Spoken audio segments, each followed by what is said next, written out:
All right. Ready to dive into something we all kind of take for granted. Let me guess. It's balance. But we're going to get into why it's actually so important, more than just not falling over. Yeah, most people don't realize how crucial balance is for, well, pretty much everything. And we've got some awesome sources to guide us today. We've got GoodRx, Health.com, even Mayo Clinic and Best Life. Oh, nice. A good mix. Right. So we'll be able to get like a full picture of how to improve stability no matter your age or fitness level, right? You got it. This deep dive is all about giving you the tools to boost your balance game. It's funny how we often overlook balance, Yeah, totally. Like it's just about not tripping over your own feet. But it's so much more than that. Exactly. And get this, did you know that just standing on one foot for like 20 seconds can tell you a lot about your health? Really? Yeah. It's true.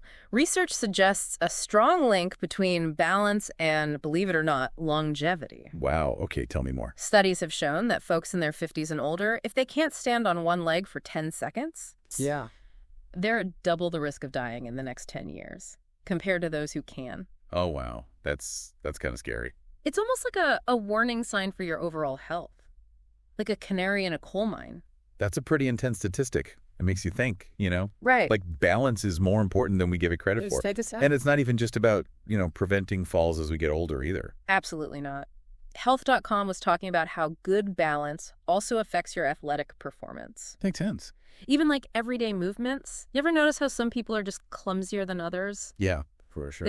They're not as coordinated, Yeah, I can see that. And GoodRx mentioned something about balance and brain health too. Oh, it's totally connected. Balance isn't just about physical strength. It's also about your brain processing information and coordinating your movements, Huh, interesting. Yeah. And actually, health.com brought up research that shows that balance training, it could even boost your memory. Right. Yeah. So working on your balance could actually make you sharper mentally, too. That's wild. So how does our body even maintain balance if it's so vital for all this stuff? Good question. Think of it like, a three-legged stool. Okay, I'm listening. You've got your vision, right? Then there's your inner ear, which houses the vestibular system. That's responsible for your sense of balance, spatial orientation. And then you've got your proprioception. Proprio what now? Proprioception, it's like your sense of body position in space. So like if you close your eyes and touch your nose, that's proprioception at work. Oh, okay. So it's like knowing where your limbs are without even looking. Exactly. And of course, you can't forget your muscles. They're crucial for making those tiny adjustments to keep you upright. All these systems, they work together, sending signals to your brain to make sure you're stable. It's actually pretty complex. Wow. It's like your body has an internal GPS or something. That's a great way to put it. It's constantly recalibrating and adjusting, keeping you centered and balanced. Now, when we talk about balance, there's two main types. We got to distinguish between them. There's static balance. That's your ability to stay steady when you're not moving. Okay, so just standing still. Gotcha. Right. And then there's dynamic balance, which is maintaining stability while you're moving. Both are super important for everyday life. Yeah, that makes sense. So if we want to improve balance, are we working on both types at the same time? Yep, pretty much. Most balance exercises will challenge both static and dynamic balance to some degree. And luckily, there are a ton of different exercises out there to try. Sweet. I'm ready to hear about them. From what I saw in these articles, the exercises go from like super simple to crazy challenging. You're telling me. Where do you even start if you want to get better at balance? Well, GoodRx does a good job breaking it down by difficulty level. Like, they start with beginner exercises that almost anyone can do. Okay, cool. So what are some examples? Even something as basic as standing on one leg can make a difference. You can do it while brushing your teeth, waiting in line, whatever. Seriously, that's simple. I do that sometimes when I'm bored, but I didn't realize it was actually helpful. Oh, it is. It really is. It forces you to engage those stabilizing muscles and makes your body more aware of its position. Then there's heel-to-toe walking. That's like a classic. Oh, yeah, I've seen older folks do that one. It's recommended by the National Institute on Aging, actually. It's great for your dynamic balance and coordination. I bet it's harder than it looks. It definitely takes practice. Yeah. And GoodRx also mentioned balance walking, which is basically taking longer strides than usual when you walk. Just a little tweak to make things more challenging. Longer strides, huh? I could see that being surprisingly hard. So what if you've mastered those beginner moves? What's next? GoodRx suggests stepping it up with intermediate exercises, things like stair calf raises. Oh, so I can just use my stairs at home. Nice. Exactly. Then there's step-ups. You can make those harder by adjusting the height of the step or even adding weights. Makes sense. And lateral leg swings are great for activating those hip muscles, the ones we tend to forget about. They're super important for stability, though. Okay, I'm feeling more balanced just hearing about this. I see one called bird dog here. What is that? It's got a funny name, right? Yeah. It does. But it's seriously effective. It strengthens your core, which is essential for good balance. You're basically on all fours, extending one arm and the opposite leg at the same time. I could see how that would challenge your balance for sure. And GoodRx also lists reverse lunges as an intermediate exercise. Oh yeah, reverse lunges are fantastic. They work a bunch of muscle groups in your lower body and kind of prepare you for more advanced moves down the line. And they help with balance too, obviously. So it's about challenging your body in different ways. Cool, I'm ready for the hard stuff. What about advanced exercises? All right, well, GoodRx suggests things like plank leg lifts and single leg deadlifts. Those really require some serious core strength and balance. Those sound pretty intense. I'm guessing you shouldn't be doing single leg deadlifts unless you've already mastered regular deadlifts. Right. Safety first. You always want to build a solid foundation before trying anything too crazy. Definitely. I saw that health.com and Best Life had some exercises that were even more complex. Some even involved equipment. Yeah, those are better for people who are already pretty fit or maybe working with a physical therapist. Right, because we don't want anyone getting hurt. Exactly. It's all about finding that balance, Pun intended. Nice. Yep. Okay, so we've talked a lot about specific exercises, which is great. But what about activities that can improve balance more broadly? Things people might already be doing but don't realize are good for balance. Oh, that's a great point. GoodRx talked about things like stair climbing, biking, and yoga, which all have a bunch of other benefits too, not just balance. Yoga seems to be like the go-to for balance. Is it really that good? Oh, yeah, it really is. A lot of yoga poses, they really challenge your stability, Yeah, I guess I can see that. Like tree pose or half moon pose. And you need good core strength for those. GoodRx specifically mentioned Hatha yoga as being good for postural stability. Huh. I always thought yoga was more for flexible people, not for balance. Oh, that's a common misconception. Yoga is for everybody. Okay, good to know. And there are modifications for all levels, so, you don't have to be able to touch your toes to get the benefits. What about Tai Chi and Pilates? I feel like those are always recommended for, older adults who want to improve their balance. Yeah, you're right. They're both low impact and can be really helpful for managing balance issues related to certain health conditions. GoodRx and the Mayo Clinic both mentioned that. That makes sense. They're gentle but effective, right?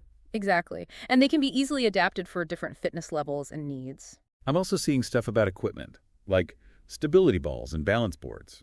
Are those worth trying? They can definitely add an extra challenge, because they create an unstable surface.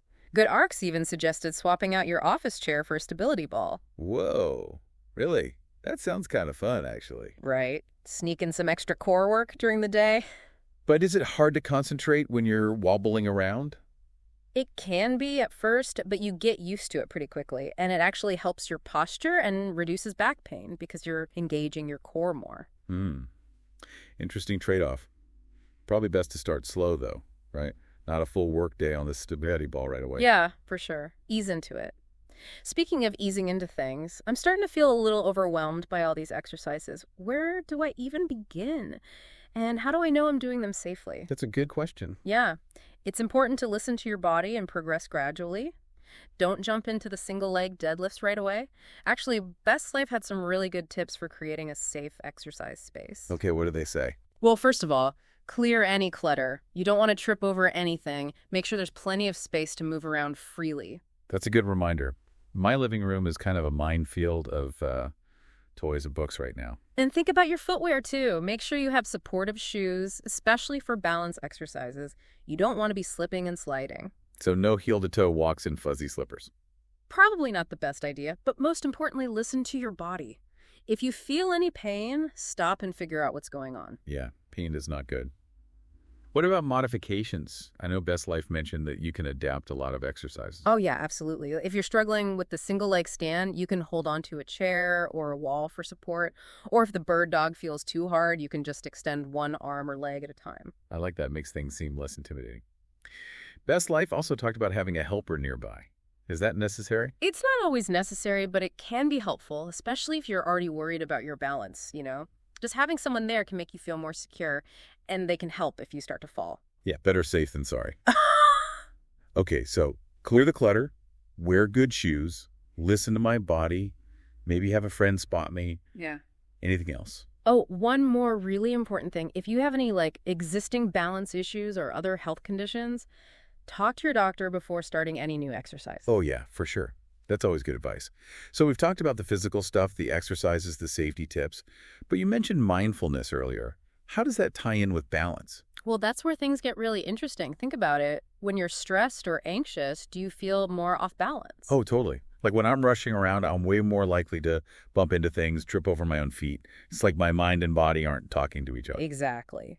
When your mind is racing, you're less aware of your body, Mindfulness practices like meditation or deep breathing can help you be more aware of your body and where it is in space.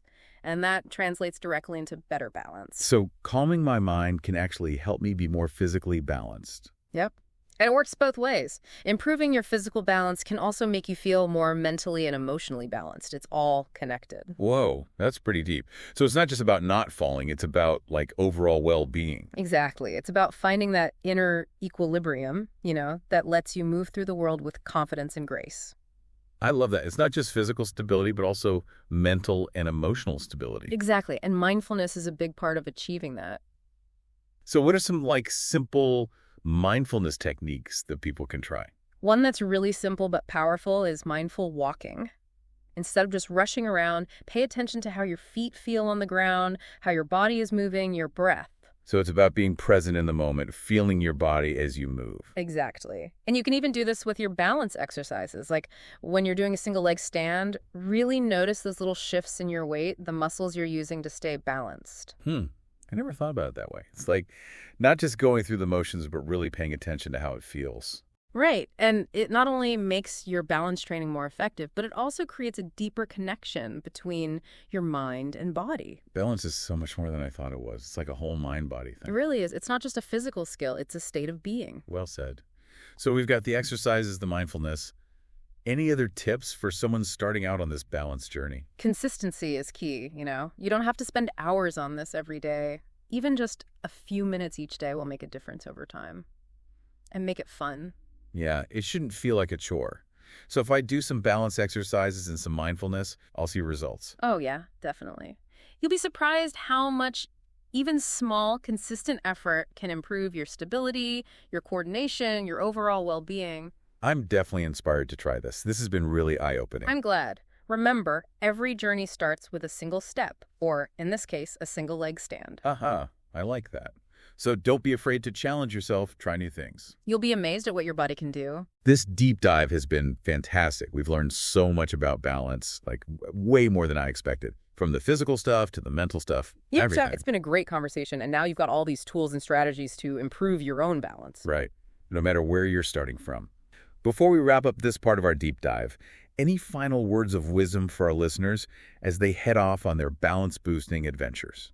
Think of balance as a journey, not a destination. It's something you have to keep working on throughout your life. I like that. So it's not about being perfectly balanced, but about enjoying the process, finding that equilibrium in our lives. Exactly. It's about finding that place where you feel steady, grounded, confident, physically and mentally. We'll be back in just a minute to finish up our deep dive into balance exercises. Stick with us. And we're back, ready to wrap up our deep dive into balance exercises. Yep, let's do it. It's been quite a journey, right? Seriously. I feel like I've learned so much about balance. It's way more interesting than I thought. Right.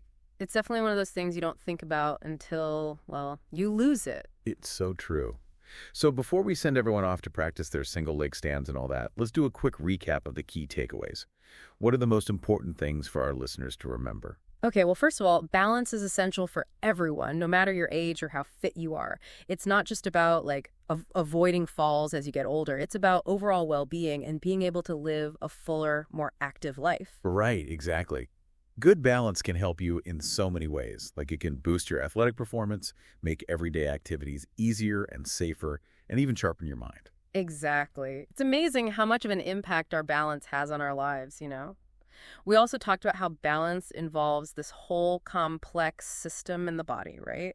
Your vision, your inner ear, proprioception, and your muscles all have to work together. Yeah, it's not just about being physically strong. It's about your brain processing all this information from your body and making those constant tiny adjustments that keep us upright. It's pretty incredible when you think about it. It really is. And when it comes to exercises, there's a whole range, right? From those beginner moves like the single leg stand and heel to toe walking to more challenging things like plank leg lifts and single leg deadlifts. Oh, yeah, and we can't forget about activities like yoga, tai chi, and Pilates, which can be especially helpful for people with balance issues related to health conditions. Absolutely. The key is to find something you enjoy and make it a part of your routine. Consistency is key, but it shouldn't feel like a chore. Right, make it fun. And of course, safety first, right? Always. Start slowly, listen to your body, and don't be afraid to ask your doctor or a physical therapist for advice. Definitely. And don't forget about those modifications we talked about. You can always adapt exercises to make them easier or harder depending on your needs. Oh, and we can't forget about the whole mindfulness piece. I loved that part of our discussion. I never realized how closely connected physical balance and mindfulness are. Yeah, it's pretty amazing, right? When you calm your mind and focus on your breath, you become so much more aware of your body, which really helps with balance. So it's like working on your balance isn't just good for your body, it's good for your mind, too. It's a win-win. Exactly. It's about finding that balance between your inner and outer worlds. I love that. Okay, as we wrap up, what's the one big takeaway you hope our listeners will remember? That's a good question. I think the most important thing is to remember that balance isn't about achieving some perfect state. Yeah. It's an ongoing journey, something you have to keep working at throughout your life. It's not a destination, it's a journey. I like that. Yeah, and it's never too late to start. No matter where you're at, there's always room for improvement. So keep exploring, keep challenging yourself, and most importantly, have fun with it. Well said. It's been so much fun diving into this topic with you. Thanks for joining us. Thanks for having me. And to all our listeners, remember, keep practicing, stay mindful, and embrace the journey of balance. Until next time, stay balanced.